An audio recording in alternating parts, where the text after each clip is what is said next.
Video के साथ, जिसमें मैं आपको टीच कराऊंगी possessive pronoun. What is possessive pronoun? Possessive pronoun क्या है? पजेसिव प्रोनाउन के एग्जांपल्स कौन कौन से हैं?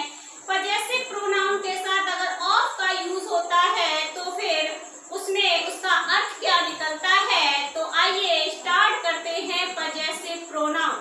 पजेसिव प्रोनाउन को स्टार्ट करने से पहले आपसे रिक्वेस्ट है कि please like, share and subscribe जरूर कर दें। आइए स्टार्ट करते हैं पजेसिव प्रोनाउन। पजेसिव प्रोनाउन की डेफिनेशन क्या है? The pronoun that are used to show possession और रिलेशन। मीन्स पजेसिव प्रोनाउन वो प्रोनाउन होते हैं जहां पर अधिकार की बात की जाए, जहां पर रिलेशन संबंधों की बात की जाए, वहां पर आपका पजेसिव प्रोनाउन यूज होता है। एग्जाम्पल देखिए, mine, ours, his, hers, theirs, yours, etc। I के साथ हम माइन का यूज करेंगे, आई के साथ हम माइन का यूज करेंगे, वी के साथ अवर्स का यूज करेंगे, ही के स्थान पर किसका यूज करेंगे? हिज का यूज करेंगे। हर का सी का पजेसिव क्या होगा? हर्स होगा। दे का पजेसिव देयर्स होगा। यू का पजेसिव योर्स होगा। आई का पजेसिव माइन, बी का पजेसिव अवर्स, यू का पजेसिव योर्स, सी का पजेसिव हर और ही का पजेसिव हिज। आइए देखते हैं पजेसिव प्रोनाउन के कुछ कॉन्सेप्ट क्या है।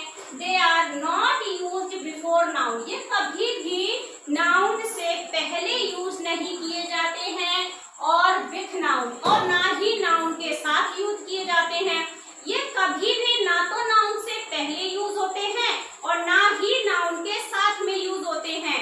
ये they are used without noun. ये हमेशा बिना नाउन के यूज होते हैं। इनके साथ में कभी भी नाउन का यूज नहीं होता है। तो आपको पजेसिव प्रोनाउन की डेफिनेशन और उसके कॉन्सेप्ट समझ में आ गए। जैसे मैंने लिखा,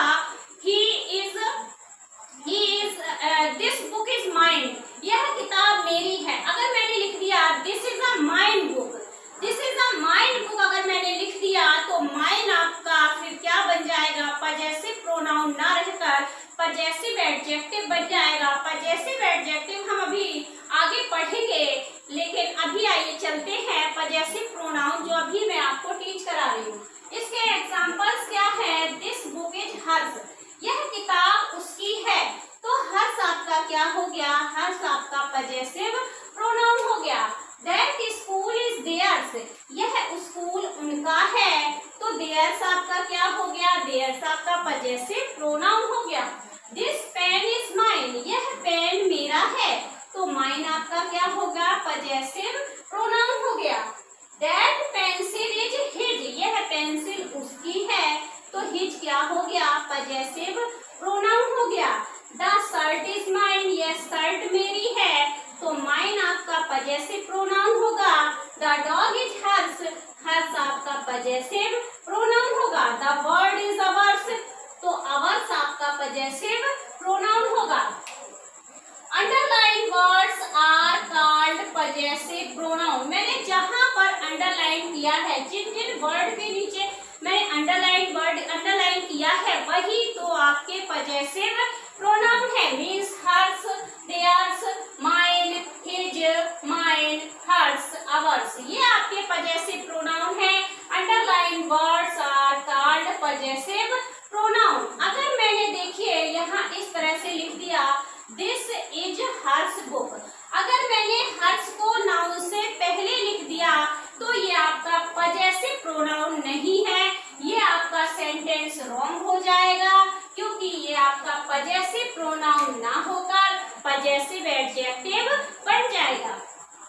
आगे देखते हैं, यदि हम पजेसिव प्रोनाउन से पहले ऑफ लगा देते हैं तो उसका अर्थ क्या होता है? उसका अर्थ होता है बहुतों में से एक। यदि हम पजेसिव प्रोनाउन से पहले ऑफ लगा देते हैं तो उसका अर्थ होता है बहुतों में से एक। नोट है, this is not used for things. ये कभी भी एक वस्तु के साथ यूज नहीं किए जाते, ये कई वस्तुओं के साथ यूज किए जाते हैं।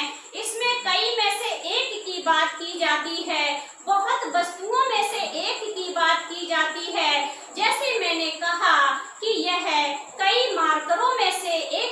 मेरा है, यह कई फैनों में से एक फैन मेरा है, यह कई मोबाइलों में से एक मोबाइल मेरा है। इस तरह के एग्जाम्पल्स आपके जब पजेसिव प्रोनाउन के साथ ऑफ लगा होगा तब इस तरह के एग्जाम्पल्स आपको देखने को मिलेंगे। आइए एग्जाम्पल्स देखते हैं इसका। That was a diary of mine. यह कई डायरियों में से एक डायरी मेरी है। यह कई डायरियों में से एक डायरी किसकी है? यह कई डायरियों में से एक डायरी मेरी है। He is a father of him. उसने क्या कहा? कई पिताओं में से एक पिता मेरे हैं। तो पिता तो कभी कई नहीं होते, आपको पता होता है कि पिता तो एक ही होते हैं, डैडा तो एक ही होते हैं। जब डैडा एक होते हैं तो ये सेंटेंस तो आपका गलत हो जाएगा, क्योंकि डैडा तो एक ही होते हैं, इसलिए ये सेंटेंस आपका गलत हो गया। This is a brother of him. कई भाइयों में से यह उसका भाई है। तो ये आपके पजेसिव प्रोनाउन से पहले ऑफ लगा हो तो उसका अर्थ होता है बहुत वस्तुओं में से एक वस्तु की बात की जा रही है। आई विश आपको मेरा वीडियो अच्छा लगा हो तो प्लीज कमेंट सेक्शन में कमेंट करके जरूर बताएं।